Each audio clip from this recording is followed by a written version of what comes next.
用水流依然是做人特别的急，可是找到其他时候，继续在隔间的时候继续补灯。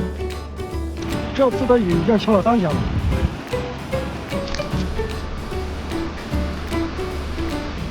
这是我前几天在这边磨过针，现在的水，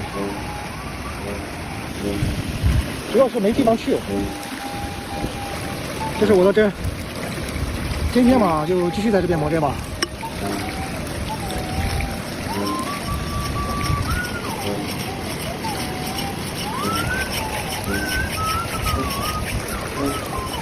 又叫起了。